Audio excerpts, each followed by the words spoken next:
to create your own customized trim for upcoming projects, especially now that we're heading into the holidays, I'm going to show you how to do that with a 3-thread rolled hem stitch. Now, I love 12 weight and 8 weight decorative threads in the loopers to get a beautiful look.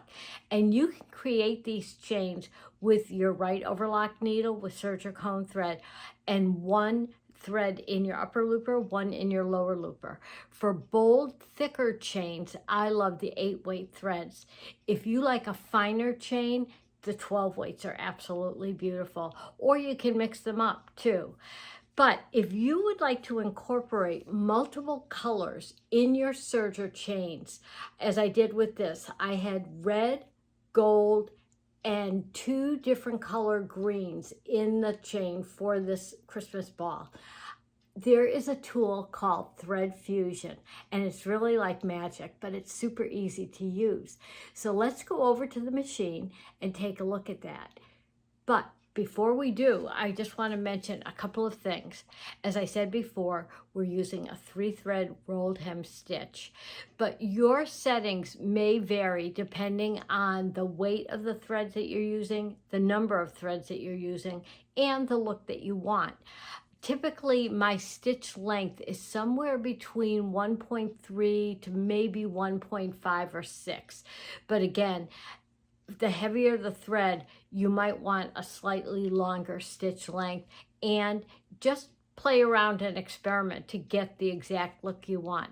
Let's go over to the machine and take a look at all the fun. Let's look at setting up the machine for Thread Fusion from start to finish. Here is the Thread Fusion stand, and I'm going to finish screwing in the 4th pin, and I'm going to place the hole right over the upper looper spool pin on the thread stand of the machine. We're going to work with 4 12-weight metallic threads. I'm going to use a red and gold in the upper looper, and I'm going to try to keep my arm out from in front of the camera. And we'll place the gold one on the pin in back of that. I'm just going into the antenna. And I'll take these 2 and click them into the upper looper pretension area. Then a light green and a dark green for nice shading on our thread chain into the lower looper pretension area. Now let's look at the front of the machine and go for the next step. You might have seen my Serger tip clip for how to use a thread cradle, but let's go through it again and look at threading the upper and lower loopers with 2 threads each simultaneously. First, I'll do the upper looper with the red and the gold threads.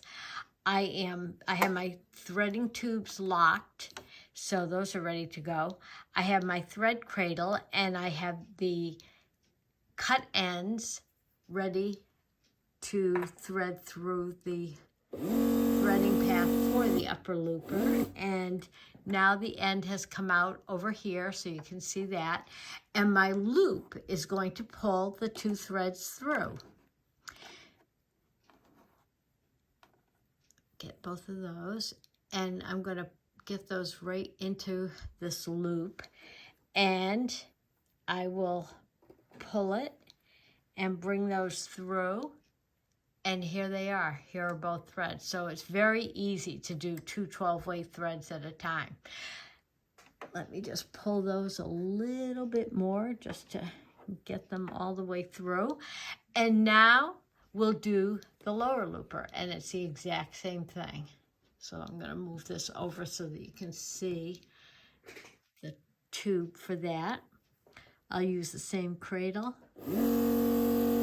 And it's through. You can see it pop out right here.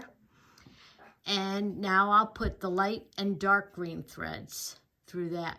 And 12-weight threads are bold, but they're also pretty easy to get through simultaneously. Sometimes when you have double 8-weight threads. You have to use a little more energy, but these are pretty easy. Okay, so now we have the 2 green threads through the lower looper. So let's see how beautiful this chain will be. I'm set up on stitch number 8, which is a 3-thread rolled hem stitch. And my stitch length is 1.2. I have disengaged the stitch finger, so it's on R, and my cutting width is on 5. I've run off a little bit of the chain so far, and sometimes you do have to experiment a little bit with the particular threads that you're using and for the look that you want. So if you don't like it right away, just make a few adjustments either on your stitch length or on the stitch that you've selected and see if that doesn't make a difference. So let's give this a go. I am holding onto the chain and I continue holding it from the back of the machine, and I kind of pull it straight back as I go. And that gives me a very nice, even looking stitch and chain. So let's continue on with this, and then we'll take a close-up look at the chain. Okay, now I will say also that when you start stitching, sometimes you have to stitch for about a foot of chain for the stitches to become nice and regular, and I think it's because of the number of stitches in it, but this looks great. And my other tip is to always press the chain after you're done stitching. So I've run off probably about 3 feet, and but I think that'll be enough to give you an idea of how this is going to look. So my next stop will be to press this with steam, just to flatten it out, and it gets out any little kinks or little crimps in the thread chain. Gives it a really beautiful look. Let's take a close-up look at this chain and how pretty it is. You can see the red and gold are the most prominent on this side, but when I flip this over, you see more of those 2 green threads. So that's really kind of the magic of thread fusion and being able to blend the threads. You see different colors as you go along, and even from side to side on a chain. Thanks for joining me today, and I hope you have as much fun with thread fusion, creating beautiful serger chains to trim all sorts of projects, including these beautiful Christmas balls.